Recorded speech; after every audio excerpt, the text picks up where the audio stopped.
several African countries because of excruciating economic problems. People are trying to go back to their ethnic militias.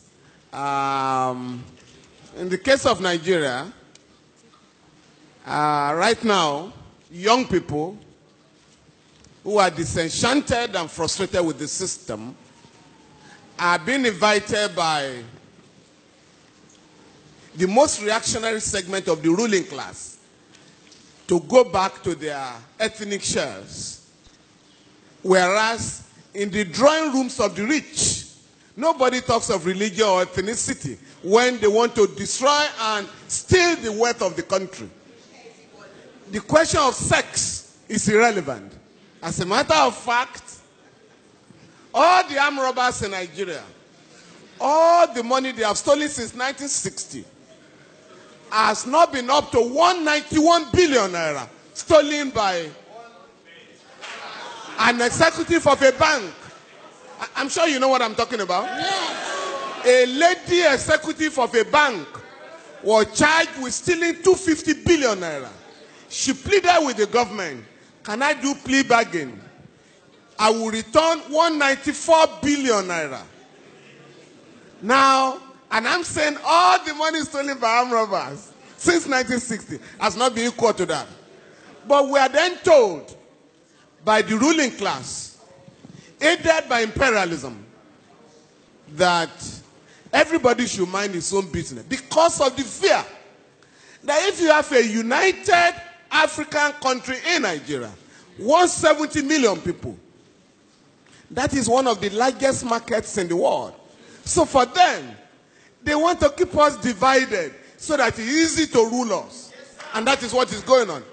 Now, Prof, I've enjoyed your lecture. Very stimulating.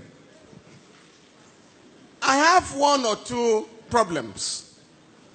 Yes, Africans are corrupt, but I beg you, don't be tempted to jump to the conclusion of the West that stigmatizes us as the most corrupt people on earth. It's not true. America, Britain are the worst corrupt nations on earth.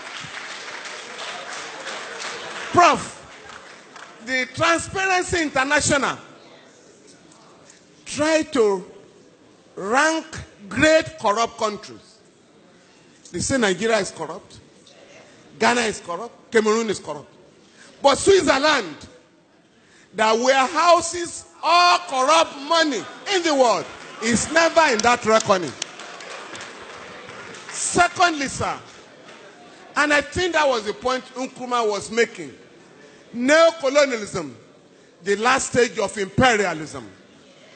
Corruption, we must know, sir, is a manifestation of corruption. Because, like Fela said, Fela once asked me, I feel you are a professor of law.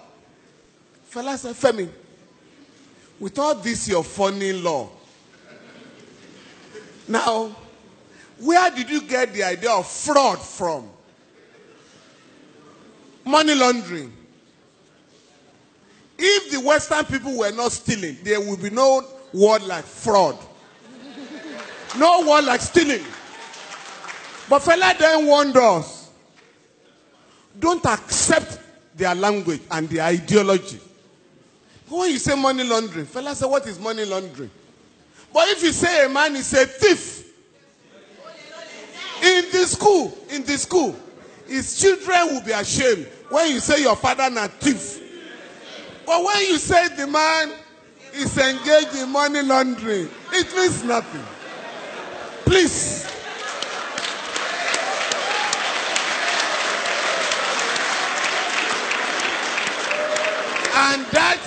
And that was when Fela was reminding us that they get the ruling class. Fela said members of the ruling class have ways of deceiving us. Embezzlement, defraudment. Make I remember another word, you know, just to deceive people. But if we are going to organize Africa, sir, we need to draw a line of dichotomy between the countries that are getting it right and those that are exposing Africa to shame. You mentioned Rwanda.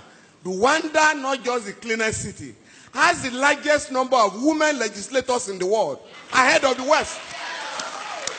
But here, you are told here, women are supposed to remain in the kitchen, not to go to politics. And you know how they keep women away from politics?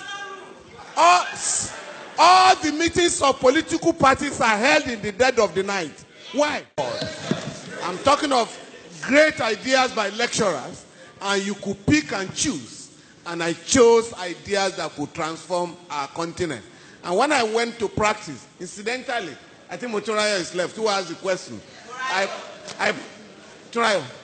Morayo.